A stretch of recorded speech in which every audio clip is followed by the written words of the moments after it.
बिस्मिल्लाहिर्रहमानिर्रहीम। अस्सलाम वालेकुम वरहमतुल्लाह। मैटलैब बुक का चैप्टर नंबर 2 टाइटल है क्रिएटिंग एरेज। इस चैप्टर में हम पढ़ेंगे कि एरेज हैं क्या, इनकी ज़रूरत क्या है और मैटलैब में इसको क्रिएट कैसे किया जाए।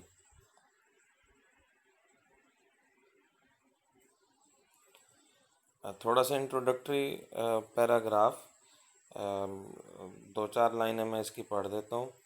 The array is a fundamental form that MATLAB uses to store and manipulate data। यानी जो डाटा MATLAB में डील किया जाता है, प्रोसेस किया जाता है, उसको MATLAB जो वो एरेज की शक्ल में अपने अंदर स्टोर करता है। An array is a list of numbers arranged in rows and और columns. The simplest array, one-dimensional, is a row or column of numbers। जैसे रो वेक्टर और कॉलम वेक्टर जो आप अपने अलजबरा से हम उसको जानते हैं, बिल्कुल वही चीज़ है। तो रो वेक्टर या column vector. A more complex array, two-dimensional, is a collection of numbers arranged in rows and columns। ये जो मैट्रिसेस हैं उनको टू डायमेंशनल एरे का जो है वो नाम दिया जा रहा है, क्योंकि उसमें रोज़ और कॉलम्स हैं। जो सिंपलेस्ट एरे है, ये अभी ऊपर उसने बात की है कि जो रोज़ हैं वो सिंपलेस्ट एरेज हैं, और जो सबसे मिनिमम साइज़ का एरे हो सकता है वो क्या है, वन एंट्री उसके अंदर मौजूद हो। फॉर एग्ज़ाम्पल आप लिखते हैं x इज़ इक्वल टू 2, तो मैटलैब इसको एज एन एरे, या आप इसको कह लें कि एज अ वेक्टर जो है वो इसको अपने अंदर स्टोर करता है। यानी जब ये मैटलैब में ये एंटर होगा, स्टोर होगा, तो x लोकेशन के ऊपर जो ट्रू स्टोर होगा तो वो मैट्रिक्स की शक्ल में स्टोर होगा, और इसका साइज़ जो है वो क्या होगा, 1x1।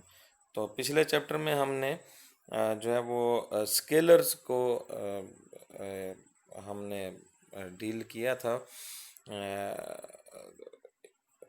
तो उसमें ये बात जो है ये पाई जाती है कि जो स्केलर्स हैं दे आर आल्सो एरेज, या आप उसको मैट्रिक्स का नाम दे दें या आप उसको वेक्टर का नाम दे दें, कि ये क्या है, 1x1 का ये मैट्रिक्स होता है। ऑर्डर 1x1 का ये मैट्रिक्स होता है। तो ये 2 जो है ये असाइनमेंट ऑपरेटर, सॉरी इक्वालिटी का ये जो साइन है इसको असाइनमेंट ऑपरेटर कहते हैं। और इसके ज़रिए क्या होगा कि ये जो 2 है यहाँ पे जिसको मैं सर्कल कर रहा हूँ, ये स्टोर हो जाएगा इसके ज़रिए एक लोकेशन में जिसका नाम आपने x रखा हुआ है। तो ऑन द सेम लाइंस, जैसे ये x इज इक्वल टू 2 लिखा है हमने, तो 2x को असाइन हो जाता है। इसी तरह से कोई एरे भी मिसाल के तौर पर हम लिखते हैं this a is equal to 1 2 and 3। तो ये वो 1 एक इसकी रो है और 3 इसके कॉलम्स हैं। तो 1x3 आर्डर का एक एरे जो है वो एक लोकेशन जिसका नाम हमने ये lower case letter A small A हमने रखा है, ये इस लोकेशन में सेव हो जाएगा। अच्छा, अब ये थोड़ा सा हमने देख लिया कि एरे को क्रिएट कैसे करते हैं, वो बाद में आएगा, यहाँ पे भी मैंने बता दिया है। इसकी ज़रूरत क्या है, अब आप यहाँ पे देखें, ये एक वेक्टर है आर ए, और इसका x कंपोनेंट जो है वो 2 है, y कंपोनेंट 4 है एंड z कंपोनेंट 5 है, 3 4 5। अब ये इसका जो है वो स्पेस में जो कोऑर्डिनेट्स बनते हैं इस ए पॉइंट के, ये यहाँ पे फिगर में आपको दिए गए हैं, और आप इसकी डिकम्पोजिशन भी जो है वो आप देख सकते हैं। यही जो उसके कंपोनेंट्स हैं वही यहाँ पे एक्सप्लेन किए जा रहे हैं। अब आपके पास ये चूँकि 3 डायमेंशनल स्पेस थी, इसमें 3 वैल्यूज़ थी, आपने 3 वैल्यूज़ एंटर करनी है। तो एक तरीका तो ये है कि आप इन सारी वैल्यूज़ को अलग अलग एंटर करें। आप एक का नाम x रखें, दूसरी का नाम y रखें, तीसरी का नाम z रखें और ये वैल्यूज़ इसमें सेव कर दें। लेकिन अगर आपके पास डाटा जो है वो ज़्यादा है, फॉर एग्ज़ाम्पल एंट्रीज़ 10 हैं, 100 हैं, 1000 हैं, या आपके पास कहीं से डाटा जो है वो सॉफ्ट फॉर्म में कहीं से भी आ गया है, और आप उसको वन बाय वन एंट्रीज़ को अगर नाम देने बैठें तो ये जो है वो बहुत मुश्किल हो जाएगा। तो इस चीज़ से ये मैं आपको बता रहा हूँ कि ज़रूरत क्या है। तो ये ज़रूरत है कि हम डाटा को इस तरह से हैंडल करें कि हमारे लिए जो है वो आसानी हो, मुश्किल ना हो। अब इस वेक्टर को लिखने का एक तरीका तो ये है जो ये सामने नज़र आ रहा है। एक और इसकी जो रिप्रेजेंटेशन है वो ये स्क्वायर ब्रैकेट के अंदर जो है वो हम 2 फिर कॉमा लगा के 4 और फिर 5 और ये स्मॉल ब्रैकेट भी इसके लिए यूज़ करते हैं। वेक्टर के लिए ये नोटेशन भी यूज़ होती है और इसमें हमारे लिए अंडरस्टूड है कि 2 अब आई नहीं लिखा हुआ 2 के साथ तो कोई बात नहीं, और इसी तरह 4 के साथ जे नहीं लिखा हुआ, 5 के साथ के नहीं लिखा हुआ, लेकिन हमारे लिए अंडरस्टूड है कि ये 2 एक्स कंपोनेंट है, 4 वाई कंपोनेंट है और 5 जी कंपोनेंट है। तो मैटलैब ये वाला फॉर्मेट जो है वो उसमें हम उसको स्पेसिफाई कर देते हैं।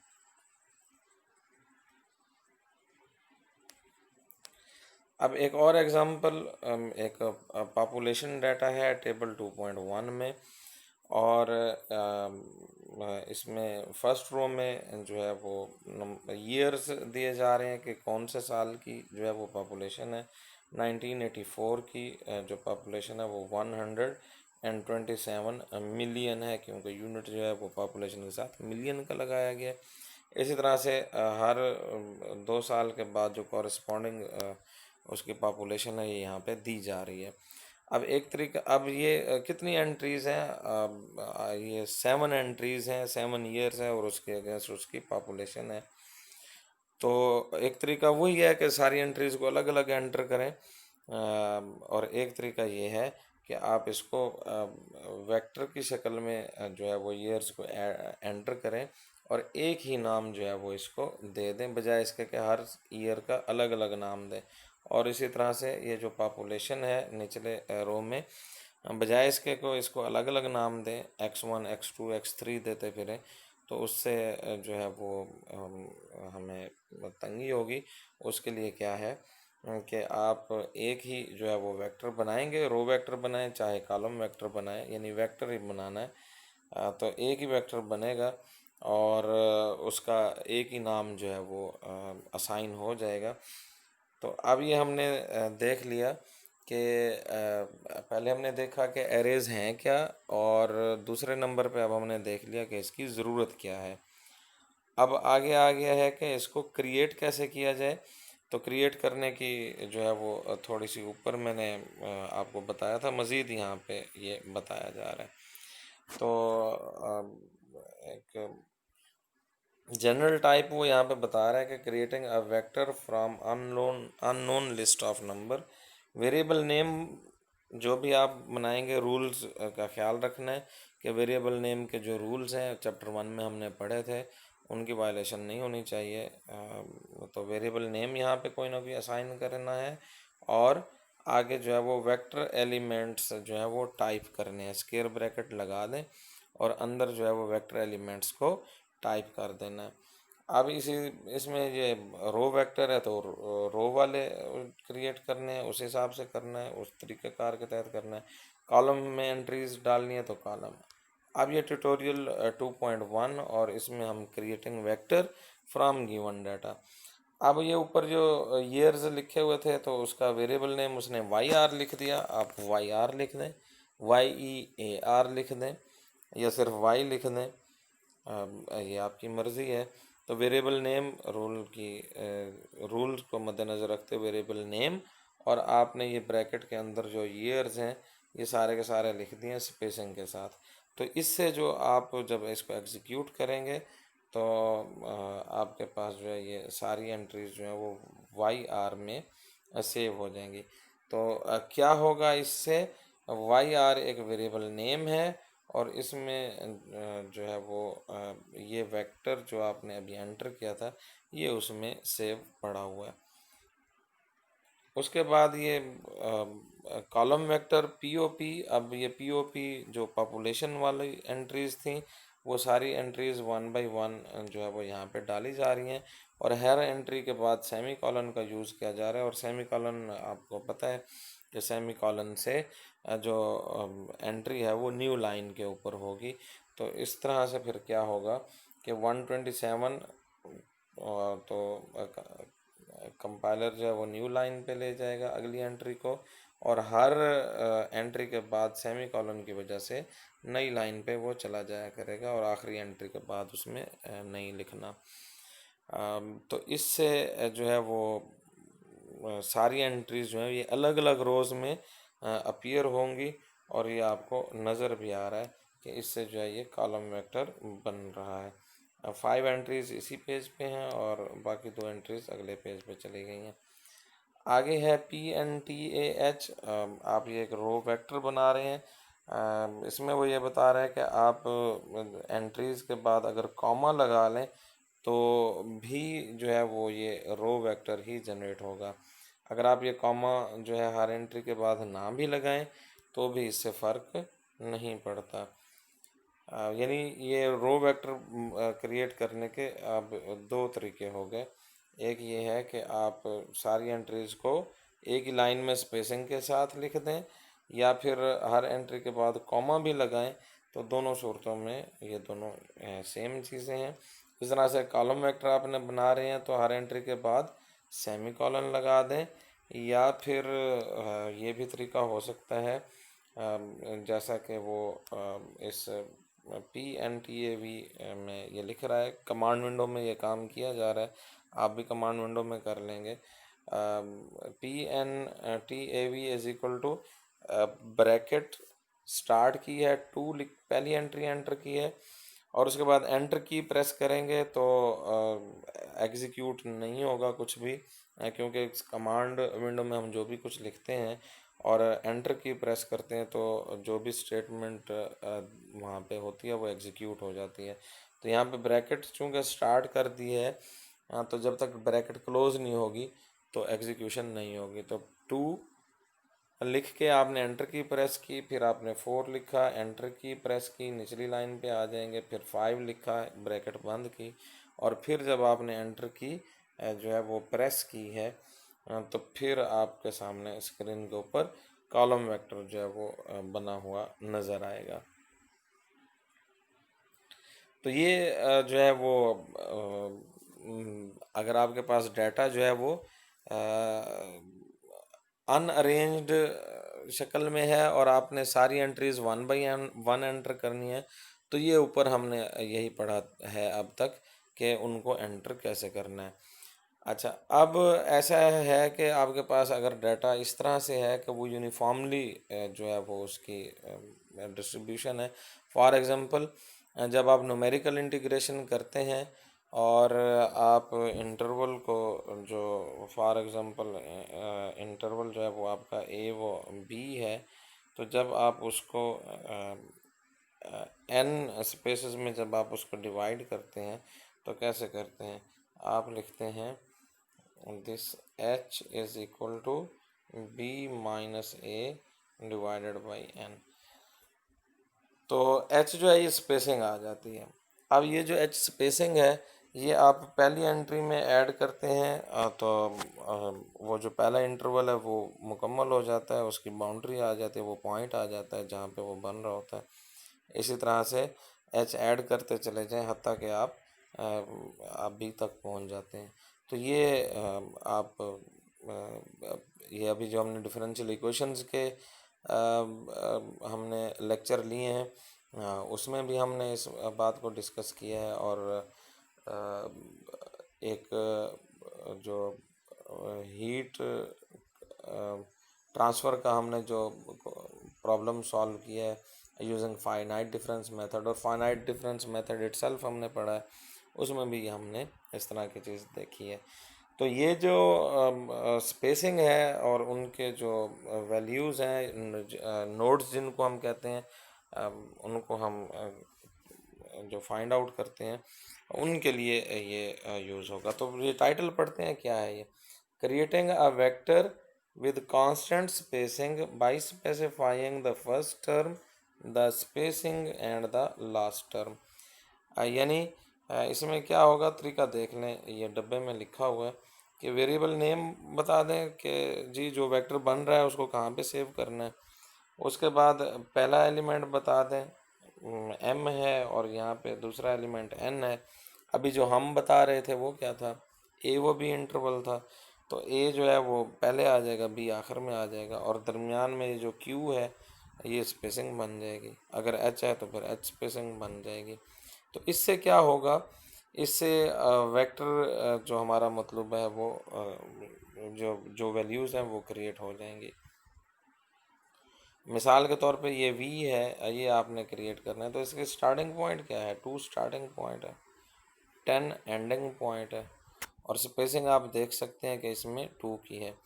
तो बजाय इसके कि ये सारी वैल्यूज़ मैन्युअली आप इसमें एंटर करें, तो आपको क्या करना होगा, आप लिखेंगे v is equal to 2 semicolon, spacing कितनी है 2 की, और फिर कॉलन है, सेमी कॉलन नहीं है, और आखिर में जो है ये 10 तक जाना है।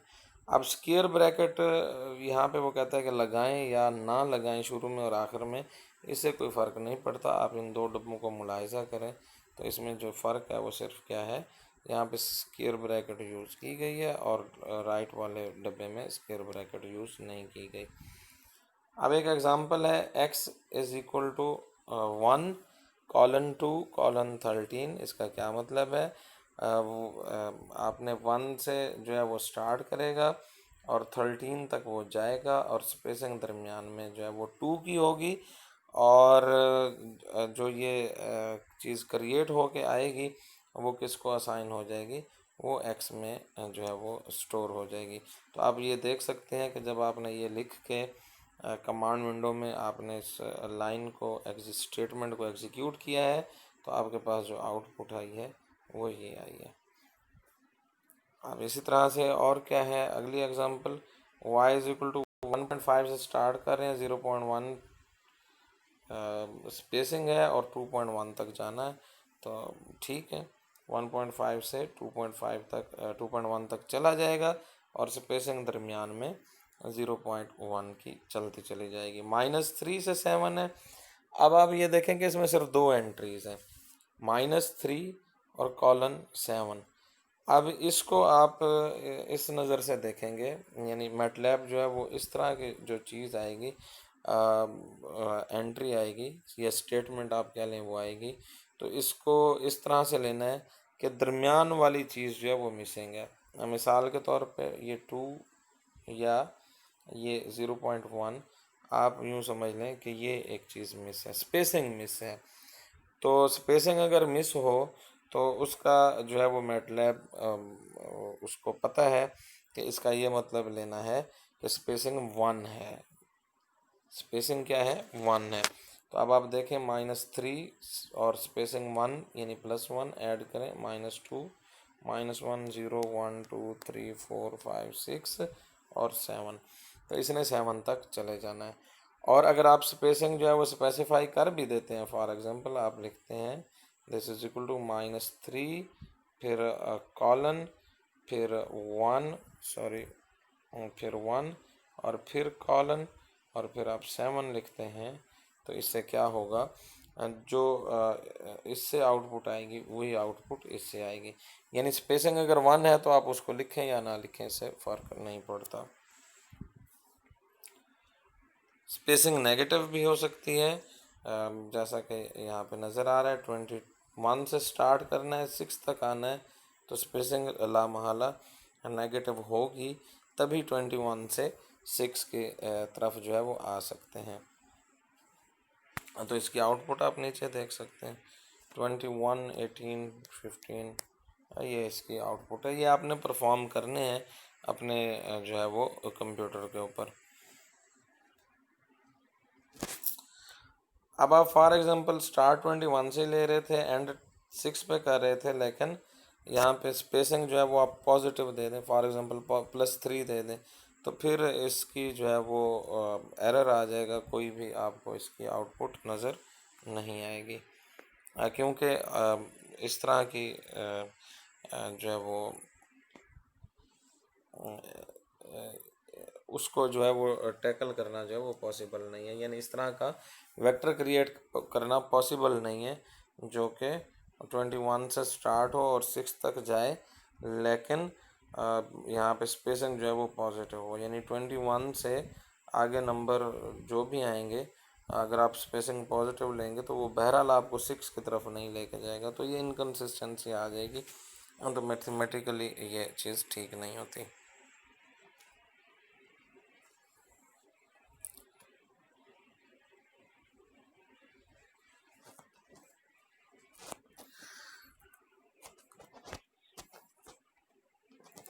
उसके बाद है creating vector with linear equal spacing by specifying the first and last term and the number of terms. इसमें आप एक कमांड है lin space, LIN lin SPACE, ये इकट्ठा लिखना है, इसमें कोई स्पेसिंग नहीं है। तो इसमें आप एक तरीका कई जगहों पे ऐसी भी ज़रूरत आ सकती है कि आप जो है वो स्टेप साइज बताने के बजाय आप ये कहें कि पीसेस कितने करने हैं या एंट्रीज कितनी होनी चाहिए।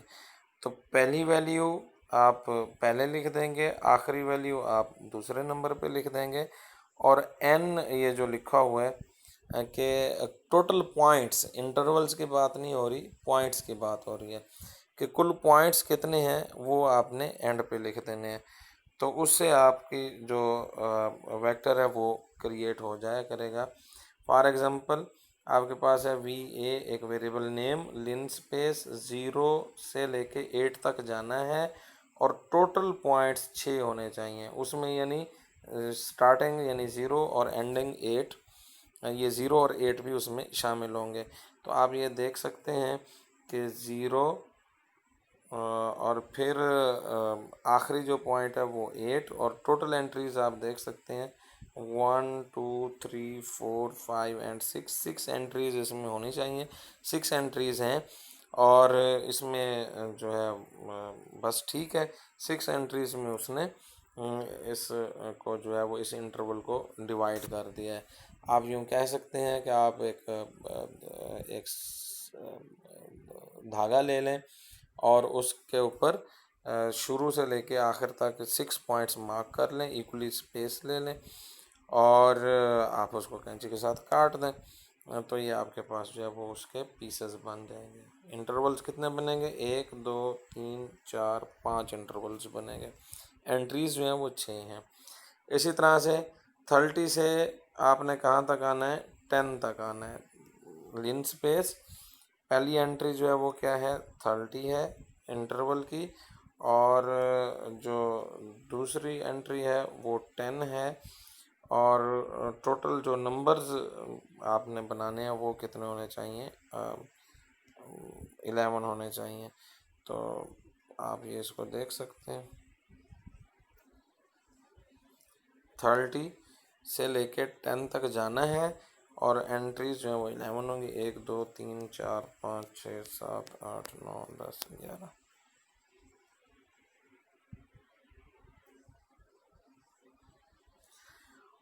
और लिन स्पेस में आप अगर 3 जैसे पिछले उसमें एक सिचुएशन में था, इसमें भी है कि अगर आपके पास सिर्फ 2 एंट्रीज हैं तो इसका ये मतलब है कि आप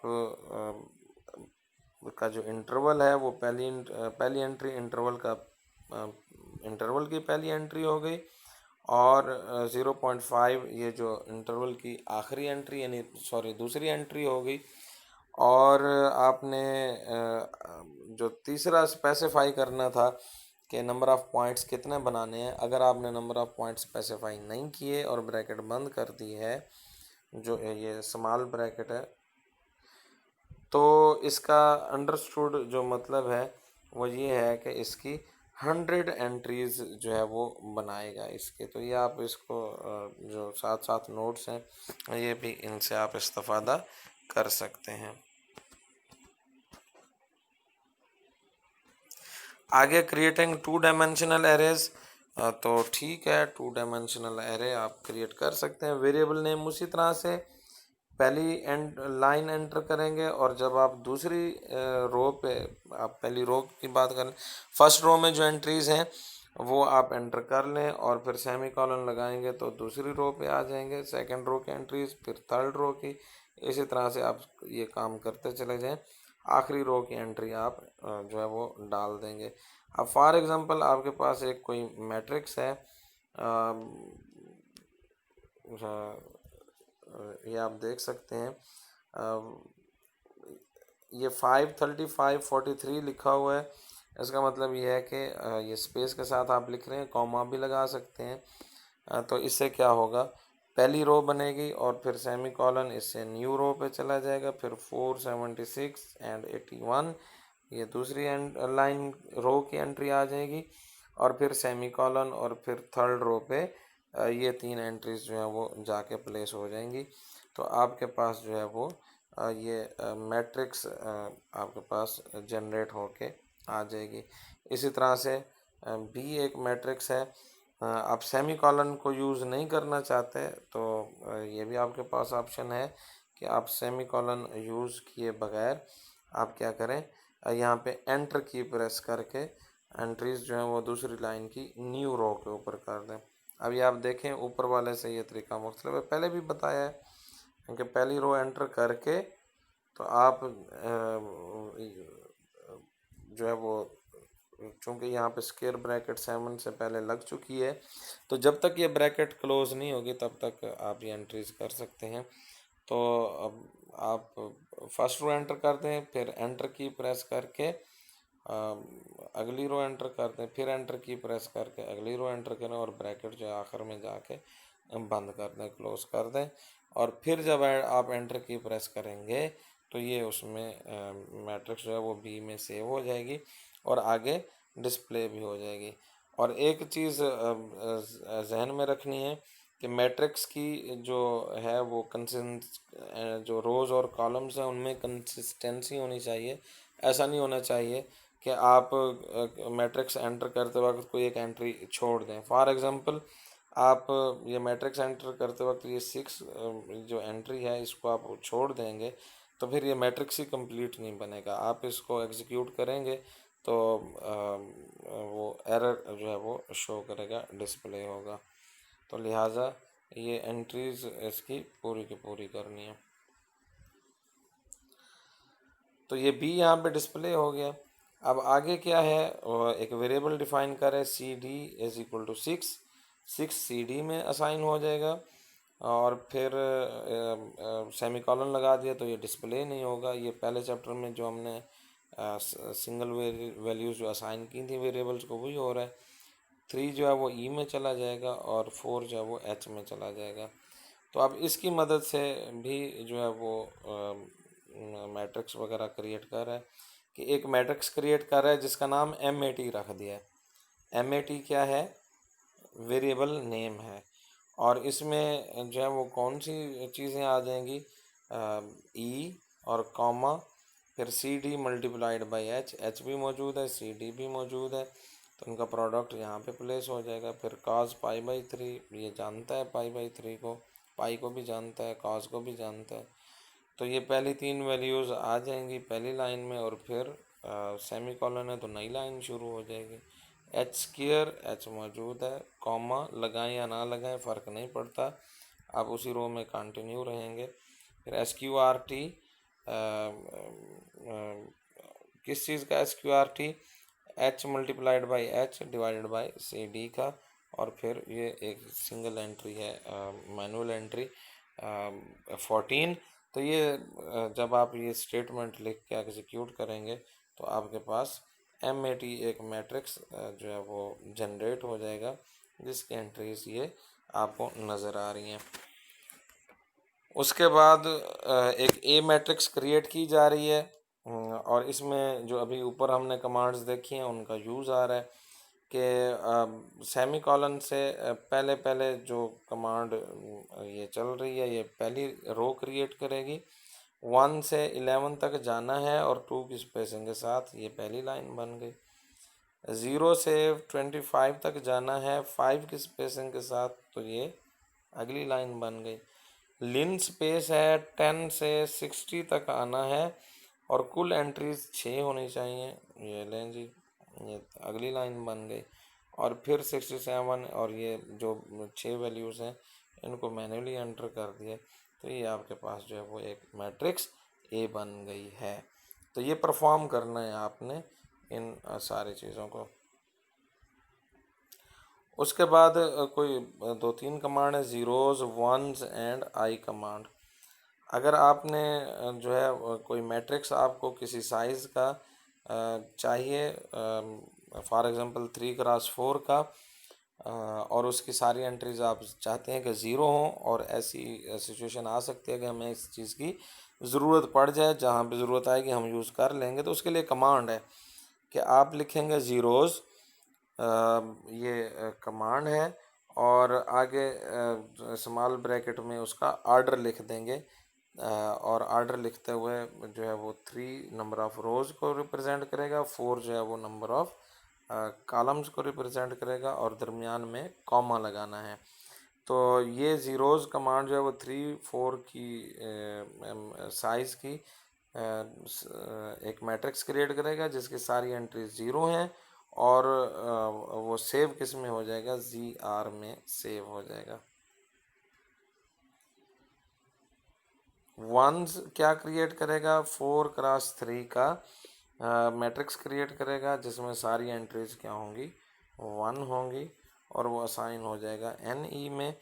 और उसके बाद है आई जो कमांड है, ये क्या करता है, आइडेंटिटी मैट्रिक्स जो है वो क्रिएट कर देता है ऑफ साइज 5। अगर 5 लिखा हुआ है तो 5, 4 लिखा हुआ तो 4। अब चूंकि आइडेंटिटी मैट्रिक्स जो है वो स्केयर मैट्रिक्स होती है, तो इसलिए इसकी जो है वो नंबर ऑफ़ रोज़ और कॉलम सेम होती हैं, तो अलग अलग स्पेसिफाई करने की ज़रूरत नहीं है। कर भी देंगे तो कोई मसला नहीं है, आप 5,5 लिख देंगे ब्रैकेट के अंदर तो भी वही चीज़ आ जाएगी। तो ये आप देख सकते हैं कि आपके पास आइडेंटिटी मैट्रिक्स है और जिसका साइज़ जो है वो क्या है, 5x5 है। आगे 2.3 notes about variables in MATLAB. तो ये कुछ चीज़ें हैं, आप इनको पढ़ लीजिएगा। एक चीज़ वो कहता है कि ये जो इसमें हम स्केलर, वेक्टर और मैट्रिक्स जो है वो डिफ़ाइन कर रहे होते हैं, तो ये हमें प्री डिफ़ाइन नहीं करना पड़ता कि ये कॉलम वेक्टर है, रो वेक्टर है, या मैट्रिक्स है, 1 डायमेंशनल है, कितना है। ये उसको इसलिए उसने लिखा है कि जो लैंग्वेजेस हैं उनमें ये स्पेसिफाई करना पड़ता है। फॉर एग्जांपल सी लैंग्वेज है तो उसमें ये पहले से स्पेसिफाई करना पड़ता है, मैटलैब में ये स्पेसिफाई नहीं करना पड़ता।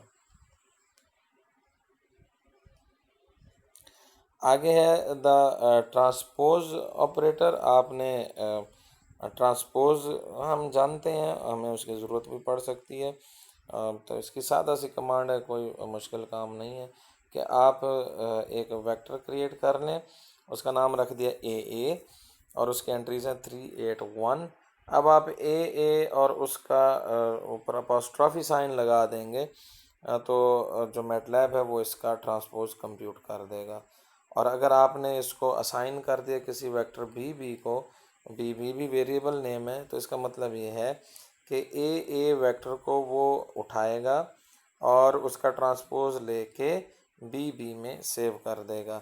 तो इस तरह आपके पास जो AA है वो भी एंट्री आपके पास मौजूद रहेगी, और AA का ट्रांसपोज जो है वो किस में सेव हो जाएगा, BB में सेव हो जाएगा।